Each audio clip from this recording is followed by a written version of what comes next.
우리를 은혜로 지키시고 사랑이 많으신 하나님께 감사와 영광을 올려드립니다. 이 3일 예배의 귀한 시간, 부족한 입술로 기도를 올려드리오니 받아주시옵소서.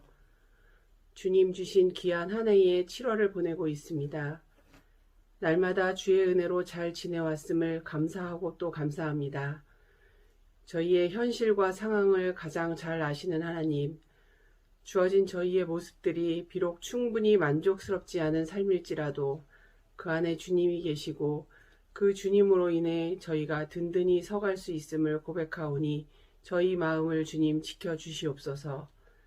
사랑의 하나님, 주님이 이끄신 가운데 한빛교회로 저희를 모아주셨고 그 안에서 주의 일로 바쁘게 하시고 섬기게 하신 주님, 비록 사람의 마음이나 욕심으로 인해 자칫 하나님의 영광을 가리더라도 주님 넓은 마음으로 저희를 용서하고 인도하여 주실 줄 믿습니다.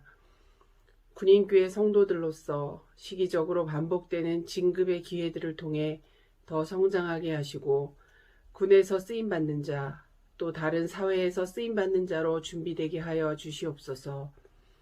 군복 입혀 군선교를 위해 불러주셨으니 이곳에서 그 역할을 묵묵히 잘 감당해 나가는 귀한 주님의 군사로 삼아 주시옵소서.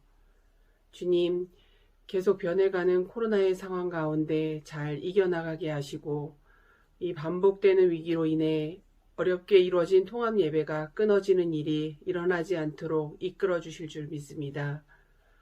복의 근원이 되시는 주님, 특별히 각 가정의 자녀들을 지켜주셔서 준비 중인 대학 입시와 진로를 위해 열심히 사용하는 시간들이 헛되지 않도록 기억하여 주시옵소서. 가정마다 강건케 하시고 평안케 하시며 주의 은혜임을 시간시간 고백하는 입술들이 되기를 간절히 소망합니다. 계획하고 준비하는 한빛교회의 모든 일 가운데 악한 영이 틈타지 않도록 기도로 마음을 모으게 하여 주옵소서.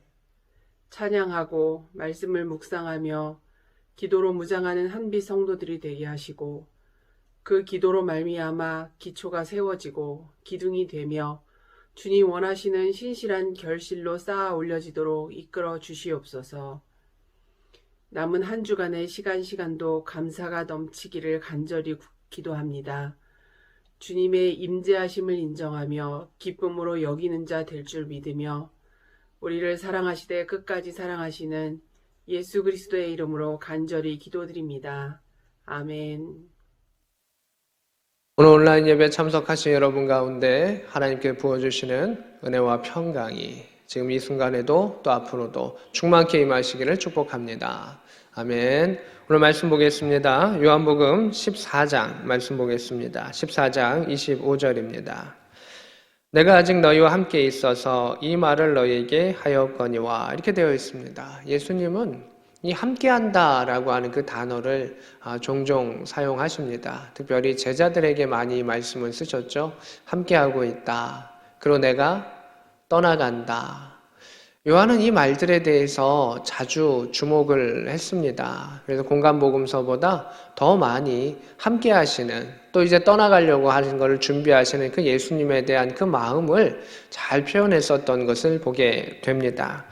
아직 너희와 함께 있어 이 말을 너희에게 하였거니와 26절에 보혜사 곧 아버지께서 내 이름으로 보내실 성령 이렇게 말하고 있습니다. 성령의 또 다른 이름은 보혜사입니다. 보혜사는 변호인이라고 하는 그러한 뜻을 갖고 있습니다. 우리를 보살펴주고 후원해주고 지원해주고 돌봐준다라고 하는 의미도 또 부차적으로 갖고 있습니다. 사단이 우리를 참수하고 우리를 공격했을 때 우리를 보호해 주시고 지켜주시고 함께 하시느니 무슨 말을 해야 될지 두렵고 떨리고 내가 무엇을 그 재판장 가운데 내가 무엇을 해야 될지 알지 못하는 그 일들 가운데 대신해서 얘기해 주시고 코치해 주시고 보호해 주시고 품어 안아 주시면서 그 모든 것들을 보호해 주실 보혜사 성령, 우리를 후원해 주시고 지원해 주시고 우리를 양육해 주실 보혜사 성령. 근데 그 성령님이 예수님의 이름으로 보내주신다라고 되어 있습니다. 그것은 예수님께서 하나님 우편에 가셨을 때 예수님을 대신해서 우리와 함께 하실 그 하나님의 또 다른 그러한 영, 하나님의 영이다라고 하는 것을 우리가 볼 수가 있습니다. 그가 너에게 모든 것을 가르치시고 내가 너에게 말한 모든 것을 생각나게 하리라.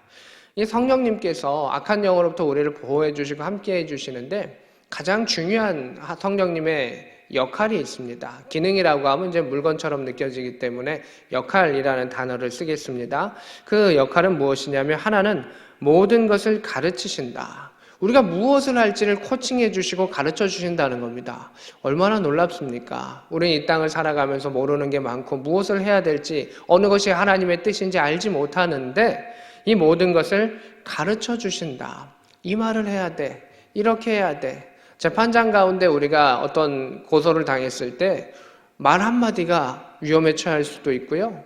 또 내가 이 생각을 갖고 있는데 그 의도와 다른 일들도 벌어지고 우리가 감당치 못할 일들이 참 많이 있는데 이렇게 가는 거야. 그 첫걸음과 그 경험들이 어려울 수 있는데 모든 것을 가르쳐 주신다. 띄엄띄엄 가르쳐 주시는 게 아니고 모든 것을 가르쳐 주신다. 우리의 삶의 모든 것을 역사하시고 가르쳐 주신다라고 하는 것입니다. 또 하나 중요한 역할이 있습니다. 너에게 말한 모든 것을 생각나게 하리라. 말씀을 깨닫게 하시는 겁니다. 이 생각난다라고 하는 것은 주님이 이 말씀을 하셨구나. 이 말씀이 이런 뜻이구나 라는 것을 제자들이 예수님께서 부활하신 후에 그것을 깨닫게 되었죠. 이렇게 표현하신 겁니다. 성령님은 말씀을 깨닫게 해주시는 겁니다. 말씀을 많이 알아도 깨닫지 못하면 소용이 없습니다. 말씀을 많이 들어도 깨닫지 못하면 소용이 없습니다. 그런데 성령께서 우리에게 그것을 해석해 주시고 깨닫게 해주시는 것이죠. 법조문이 있습니다. 정말 복잡하고 어렵습니다. 그냥 부동산 계약만 봐도 어려운 일들이 많이 있고 무엇인가 어려운 것들이 참 많이 있습니다. 그런데 누군가가 전문가가 이건 이러합니다. 여기는 조심하셔야 되고요. 이건 이런 뜻이 있습니다. 라고 가르쳐 준다면 우리가 얼마나 쉽게 그 일을 넘어갈 수가 있겠습니까? 하나님의 뜻을 깨닫게 해주시는 겁니다. 하나님의 언어를 사람의 언어로 이해할 수 있게 하는 것입니다.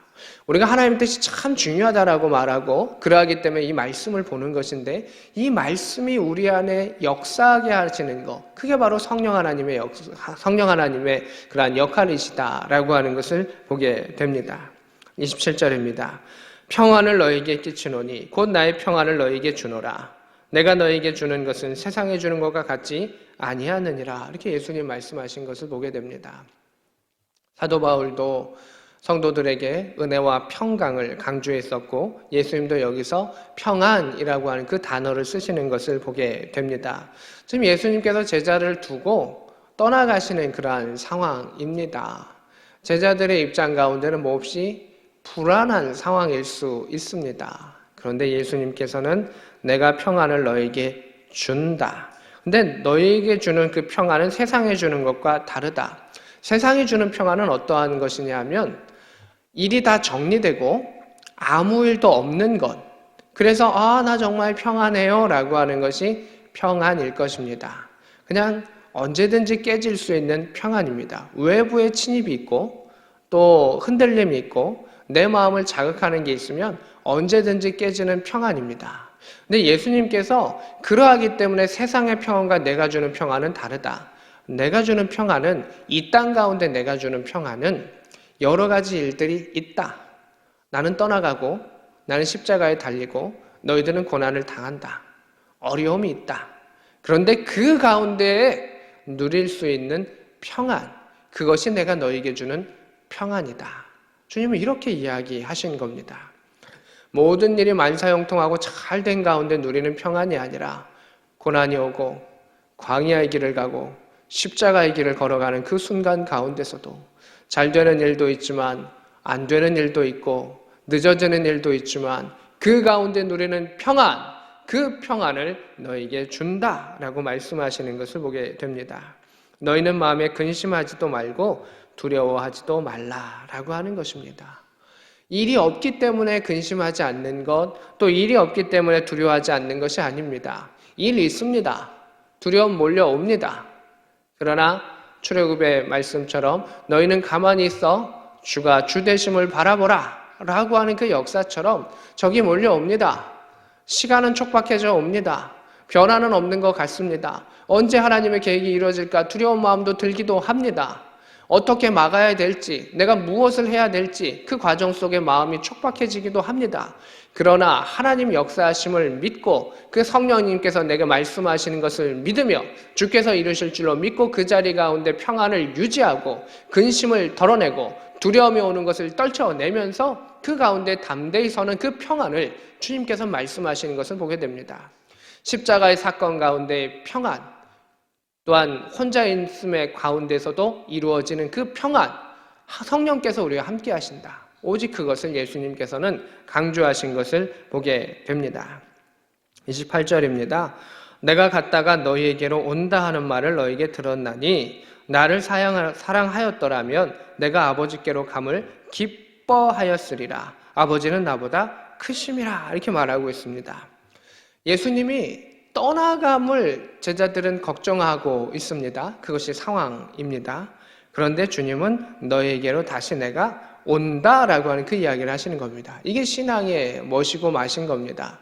우리 안에 두려움으로, 근심으로, 어려운 일로 끝난다면 두려워야 되고 그걸 해결해야 되겠죠. 그러나 주님께서는 다시 오시고 놀랍도록 오시고 승리의 자로 오시고 우리를 회복해 주실 그 주님이 계시기 때문에 우리는 힘을 얻고 소망을 얻고 전진해 나아갈 수 있다라고 주님은 말씀하신 것입니다. 그러면서 주님이 아주 중요한 핵심 단어를 이야기하십니다. 저는 이 말씀을 묵상하면서 이 구절이 특별히 참 은혜가 됐는데, 나를 사랑하였더라면 너희가 기뻐하였으리라, 이렇게 말씀하십니다. 요한복음에서 사도 요한이 예수님 정말 이거 강조하셨어 라고 하셨을 때 그 단어 무엇입니까? 사랑입니다. 하나님이 우리를 이렇게 사랑하셨다. 독생자 아들을 예수를 통해서 이렇게 사랑하셨다. 십자가의 죽음까지 가운데 사랑하셨다. 그 사랑을 믿는 자들이 부활의 기쁨에 동참할 수 있다 라고 이렇게 이야기한 것이죠. 예수님도 그 이야기를 하신 겁니다. 너가 나를 사랑하면, 그리고 너가 나를 사랑해서 나의 계명을 지키면 성령께서 너희와 함께 하셔서 너희가 하나님의 말씀을 깨달을 수 있다. 하나님의 말씀을 깨달으면 지금 두려운 일로 인해 근심할 것이 아니라 너희는 앞으로 다가올 하나님의 상급을 바라보는 가운데 어떻게 하리라? 기뻐하리라 라고 말하고 있습니다. 모든 답의 키워드를 이렇게 말합니다. 너가 나를 사랑하면 돼. 세상의 일들을 너는 해결하려고 해. 너가 그 일들을 이루려고 해. 자녀의 일들도 또 자신의 앞날의 일들도 모든 것을 자신이 잘 해결하려고 하고 잘 되기를 바라. 그러나 예수님은 우리에게 이야기하십니다. 너가 나를 사랑하면 돼. 사랑하는 가운데 그 사랑의 행위들을 말씀을 지키며 살아가면 돼. 그러면 하나님께서 깨닫게 하실 것이야. 너희 가정에 진정으로 필요한 것을, 너희 삶 가운데 진정으로 필요한 것을 깨닫게 하실 것이야. 그것을 깨닫는 자는 성령께서 주시는 기쁨, 성령께서 주시는 무엇일까요? 평안을 누릴 수 있다라고 이야기하십니다. 우리는 하나님 나라의 부활의 소망에 그것을 가지고 있는 자입니다. 그런데 하나님을 사랑하는 가운데 그것을 말씀을 지키고 깨닫고 나아가지 아니하면 언제든지 근심 가운데 넘어질 수 있는 것이 우리의 모습입니다. 지금 이 요한복음의 이 부분은 예수님께서 제자들을 두고 떠나가시기 전 그들을 향해서 가르치셨던 그 모습입니다. 흩어질 제자들, 두려움 속에 있는 제자들, 결국 그 제자들이 성령을 받으면서 이 말씀을 어떻게 됐습니까? 깨닫게 되었습니다. 이거구나. 내가 그때는 두려움 속에 이 말씀을 알지 못했다. 내가 그때는 두려움 속에 주님을 온전히 사랑하지 못했다. 그래서 죽음이 들어와서 주님을 두고 도망갈 수밖에는 없었다. 그러나 주님은 죽기까지 나를 사랑하셨다. 그리고 그 죽으심을 앞두시고 이렇게 나를 사랑함을 고백하셨고 그 사랑 가운데 가르쳐 주셨다. 그것을 오늘날 성령을 받은 후에 성령께서 이것을 하나하나 그들에게 풀어주시는 겁니다. 예수님 말씀하셨던 건 이거야. 너가 예배 가운데 들었던 말씀은 이거야. 그러면서 사랑하는 자에게, 주님을 사랑하는 자에게, 그 눈물로써 사랑하는 자에게 성령께서 가르쳐 주시는 것이죠. 베드로에게도 예수님 나타나셔서 다른 거 없었죠. 너가 나를 사랑하느냐. 그러면서 사명을 맡기셨죠. 그 사명 가운데 우리는 군대라는 조직 안에 또 일터라고 하는 조직 안에 각자의 그 사명대로 살아가서 잘 키우고 잘 섬기고 잘하려고 합니다. 근데 주님은 우리에게 한 번도 야 잘해 라고 말씀하신 적이 없죠. 사랑해 라고 말씀하셨고 주의 뜻대로 그냥 충성되이 가라, 그 말씀만 행하셨던 것을 보게 됩니다.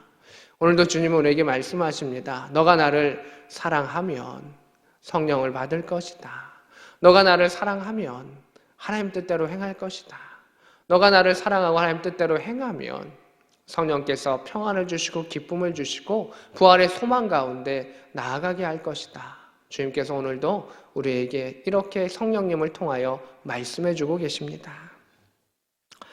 아버지께로 감을 기뻐하였으리라. 아버지는 나보다 크심이라. 그 미래에 있는 것, 영적인 비밀을 예수님을 사랑하고 하나님을 사랑하면 깨닫게 된다는 겁니다. 말씀을 읽는 것은 중요합니다. 사랑하는 가운데 읽으면 그 말씀이 성령님께서 가르쳐 주신다는 겁니다. 학문적으로 성경을 읽으면 깨달음은 없습니다. 그냥 그 안에 문학적인 것과 역사적인 것을 탐구할 뿐이죠. 다른 것과 비교할 뿐이죠. 신앙이 자라나지 않는 것이죠. 성경은 사랑하는 이들이 그 사랑을 보면서 하나님과 믿음의 사람들 간의 연애 편지죠. 사랑의 고백이죠. 사랑하는 가운데 주님의 분노하심도 행하심도 그 모든 것을 바라보면 그 질투도 이해가 되고 그 행하시는 모든 것들이 이해가 되죠. 근데 주님을 사랑하지 않는 가운데 그 말씀을 바라보면 그렇게 잔혹한, 그렇게 잔인한, 어떻게? 라고 하는 생각이 드는 것이죠. 사랑하는 가운데 주님을 바라보면 내가 이러한 더러운 죄인인데도 나를 이렇게 사랑하셨구나 라고 하는 것을 깨닫게 되지만 그 사랑이 없는 가운데 바라보게 된다면 자신의 행위가 합리화되고 자신이 죄인인 것을 깨닫지 못하는 그 모습이 우리 가운데 늘 나타날 수 있다라고 하는 것이죠. 29절입니다. 이제 일이 일어나기 전에, 예수께서 죽으심의 일이 일어나기 전에 너에게 말한 것은 일이 일어날 때 너희로 믿게 하려 함이라, 이렇게 되어 있습니다. 여기서 믿게 한다라고 하는 것은 깨닫게 하려 함이라는 것입니다.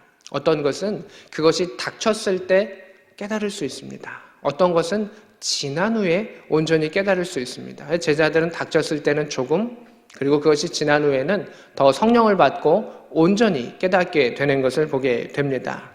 말씀을 듣고 그 말씀 가운데 소망을 품고 있으면 그것을 기도하는 자는 언젠가는 그것을 깨달을 수 있는 겁니다. 근데 기도하지 아니하고 사랑하는 자는 씨를 뿌리지 아니했기 때문에 거둘 확률조차도 없는 것입니다.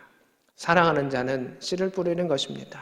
눈물로 사랑하는 자는 눈물로 씨를 뿌리는 것입니다.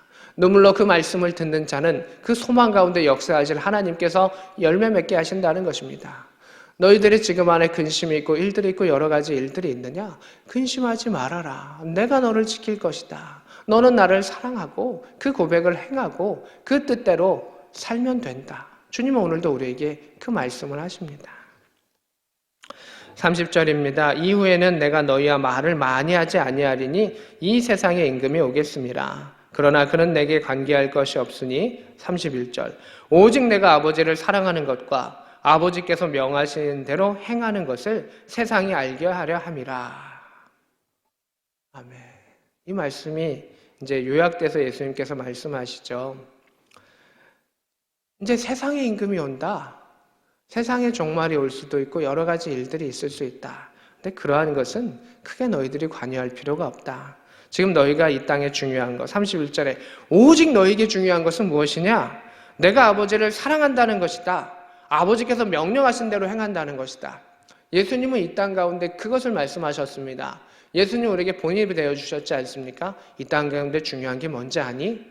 예수님의 입장 가운데 내가 정말 중요시 여기는 게 뭔지 아니? 내가 하나님을 사랑한다는 거야.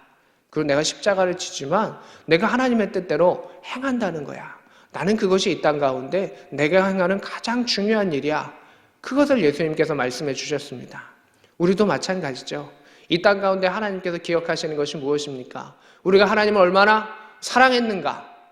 그 사랑한 대로 하나님의 명령대로 우리가 어떻게 살았는가? 주님은 이 두 가지만을 보신다는 겁니다. 넌 날 사랑했니? 사랑하는 가운데 너가 그의 계명대로 뜻대로 행한 것은 무엇이니? 이걸 본다는 것입니다. 사랑하지 아니한 가운데 행했던 것은 시작이 틀렸기 때문에 그것은 끝인 것이죠. 사랑하면 온전히 그것을 행하려고 그 사람은 몸짓하고 움직이기 때문에 반드시 열매가 나타나는 것이죠. 우리가 이 땅을 살아가는 동안 기억되는 것과 남는 것이 무엇이겠습니까? 사랑하는 것입니다. 온라인이고 오프라인이고 우리가 그 안에 하나님 내가 주님을 사랑합니다 라는 그 고백과 그 찬양과 그 기도, 얼마나 아름다운 고백이 되겠습니까? 하나님은 그것을 기억하신다는 것입니다. 영원토록 기억하신다는 것입니다. 또한 믿음의 자녀가 하나님을 찬양하고 예배하고 사랑합니다라고 하는 가운데 그 계명을 지키기 위해서 충성되이 나아갔던 그 모습, 근심과 고통과 불안함과 여러 가지 상황 속에 성령을 의지하며 나아가면서 씨 뿌렸던 그 모습 가운데 주님은 그것을 기억하여 주신다는 것입니다. 세상의 사람들은 결과를 기억합니다. 이 사람이 어느 계급에 왔는가, 얼마를 벌었는가, 무엇을 했는가, 그 결과를 바라봅니다. 근데 하나님은 결과는 하나님의 것이기 때문에 너 날 사랑했니? 그 동기를 바라보시고 사랑 가운데 너가 그것을 했느냐 안 했느냐 그 doing만을 바라보십니다. 잘 될 때도 있고 잘 되지 않을 때도 있습니다. 세상은 유한하기 때문에 세상의 임금들이 있습니다. 그 세상의 임금들 가운데 이루어지는 일들이 있는데 주님께서는 나는 그것은 관여하지 않을 거다. 나는 그것은 그냥 내버려 둘 것이다. 그것은 진짜 중요한 일이라고 나는 생각하지 않다. 내가 중요한 것은 하나님을 사랑하는 일이다. 하나님의 뜻대로 행하는 일이다. 주님께서는 그 말씀을 하시며 그 마지막의 길을 걸어가신 것을 보게 됩니다. 이 땅 가운데 주님을 사랑하는 그 예배가 온전히 이루어질 수 있기를 원합니다. 그 예배 가운데 주님께서 우리에게 말씀하시는 것을 행하면서 한 걸음 한 걸음 나아갔을 때 우리 안에 신앙의 추억이, 신앙의 기억이, 아름답게 예배했던 기억이 넘쳐날 수 있기를 원합니다. 부대에서 이렇게 행하고 저렇게 하고 운동하고 여러 가지 행한 것도 좋을 수 있겠습니다. 훈련도 있고 여러 가지 것도 있겠죠. 그러나 주님이 기억하시는 아름다운 예배, 우리가 이곳에서 하나님 이렇게 찬양했습니다. 우리가 이곳에서 하나님께 합심해서 하나님의 이름을 불렀습니다. 주님이 이렇게 우리가 주의 말씀을 들었으면서 이 말씀을 품고 우리가 세상으로 가정으로 나아가서 이렇게 나아갔습니다. 주님을 사랑하는 가운데 내 자녀와 내 신우들을 놓고 주님 내가 이렇게 기도했습니다. 그 기억들만이 우리 안에 남을 것입니다. 저 하늘에 올라가서도 주님은 그것을 바라볼 것이고 지금도 이 땅 가운데 성령께서는 우리와 함께 하시며 그것을 가르쳐 주시고 그것을 깨닫게 하실 그 주님을 우리는 기대합니다. 세상과 다른 평안 주님께서 우리에게 주겠다라고 말씀하셨으니 우리가 주님을 오늘도 이 시간 가운데 주님 내가 주님을 사랑합니다 라는 그 고백이 하나님께 올려질 수 있기를, 그 사랑 가운데 작은 몸짓이라도 움직였을 때 하나님 기억하시는 우리의 삶되고 저 하늘과 이 땅에 복이 있는 삶이 되기를 원합니다. 이 말씀을 통해서 주님에 대한 사랑들이 성장하고 온전케 나아갈 수 있는 복된 저와 여러분 될 수 있기를 우리 구주 예수 그리스도의 이름으로 축복합니다. 아멘. 오늘 말씀을 생각하며 함께 기도하기를 원합니다. 주님을 사랑하게 하시고 그것을 통해 하나님의 계획을 깨닫게 하시고 하나님 기뻐하시는 자로서 행하는 자가 되게 하여 주옵소서. 기도하겠습니다. 하나님 아버지 감사합니다. 주의 은혜와 능력 가운데 우리 안에 보혜사 성령님을 보내주셔서 그가 우리에게 그 역할들을 행하시며 말씀을 듣게 하시며 사랑을 알게 하시며 깨우치게 하시며 그 말씀대로 나아갈 수 있도록 힘주시고 변호하여 주셨사오니 우리 안에 믿음의 담력을 얻게 하시고 주를 바라보게 하시고 하나님의 위대하신 일들을 바라볼 수 있는 복음의 백성이 되게 하여 주시옵소서. 주 여호와 하나님, 하나님의 힘과 능력이 주를 사랑하는 자를 통하여 이 땅 가운데 내려옴을 바라보니 하나님 인도하여 주시옵소서. 하나님 우리에게 미리 다 말씀하시고 그 계획하신 것을 인도하셨던 것처럼 주의 뜻과 주의 계획대로 살아가게 하여 주시옵소서. 주님, 우리는 무엇인가를 잘하려고 하는데 주님은 우리 가운데 잘하는 것이 아니라 사랑하라 말씀하셨고 하나님을 더 알라라고 말씀하셨고 하나님의 계획 속에서 말씀하셨사오니 주의 몸된 교회를 사랑하게 하시고 주께서 만나게 하셨던 그 성도들을 사랑하게 하여 주시고 주의 뜻과 계획이 하나님의 뜻과 계획대로 있을 수 있는 믿음의 백성이 되게 하시고 능력의 백성이 되게 하여 주시사 하나님의 크고 놀라운 일들을 이루어가게 하여 주시옵시고 여호와 하나님을 통하여 우리가 안에 힘을 얻게 하시고 하나님의 능력 있게 하여 주셔서 인격적인 사랑의 하나님을 만나게 하시고 하나님의 능력과 계획 속에 살아갈 수 있는 복된 자가 되게 하여 주셔서 결과가 아닌 하나님의 그 과정과 그 동기 속에서 주님을 사랑하며 그 모든 결과를 하나님 책임져 주시고 인도하심을 바라보며 나아가게 하여 주시옵소서. 이 땅 가운데 눈물로 씨 뿌리는 일들이 있습니다. 기쁨으로 그 단을 거둘 수 있는 능력의 역사가 있게 하여 주시고 하나님과 함께 기뻐할 수 있는 믿음의 역사가 있게 하여 주셔서 하나님 함께 하시는 형통의 역사가 있게 하여 주시고 하나님이 인도하시는 기쁨의 역사가 있게 하여 주시고 하나님의 뜻과 계획대로 살아가는 능력의 역사가 있게 하여 주시옵소서. 주여 인도하여 주시옵소서. 그 이름을 여호와라신 전능하신 하나님께서 독생자 아들 예수 그리스도를 이 땅에 보내시고 또한 그 죽음을 통해서 십자가의 사랑을 우리에게 보여주셨사오니 주님, 우리가 성령을 통하여 그 사랑을 알고 깨닫게 하여 주셔서 하나님이 원하시는 그 일들을 행하게 하시고 눈물로써 사랑의 씨앗을 뿌리게 하여 주셔서 이 땅 가운데 우리의 삶 가운데 우리의 가정 가운데 열매 맺는 하늘의 역사가 있게 하여 주시옵소서. 세상에 열매를 거두는 것도 참으로 중요하지만 무엇보다 하나님과 함께하며 하나님과 기쁨을 누릴 수 있는 사랑의 열매를 허락하여 주셔서 하나님 뜻하신 일들을 행할 수 있는 우리의 가정과 우리의 삶이 되게 하여 주시옵소서. 하나님을 사랑하기에 아버지께서 행하신 일들을 알게 하시고 깨닫게 하여 주셔서 우리의 가정을 돌보시고 우리의 삶을 돌보시는 하나님의 위대하신 일들을 깨닫게 하여 주시옵소서. 이 세상의 임금 가운데 복종하는 것이 아닌 하나님께 복종하는 우리의 삶이 되게 하여 주셔서 오직 우리가 아버지를 사랑하는 것과 아버지께서 명령하신 것을 행하는 믿음의 백성이 되게 하여 주셔서 세상 가운데 담대하게 당당하게 살아가게 하시고 저 하늘 가운데서도 하나님께서 칭찬하시고 기억하시는 믿음의 백성 되게 하여 주옵소서. 지금은 우리 구주 예수 그리스도의 크신 은혜와 하나님 우리 아버지의 지극하신 사랑하심과 성령 하나님의 감동 역사 교통하심이 오늘 말씀과 함께하는 주의 백성들 머리 위에 그들의 가정 위에 지금부터 영원히 함께 있기를 축원하옵나이다. 아멘.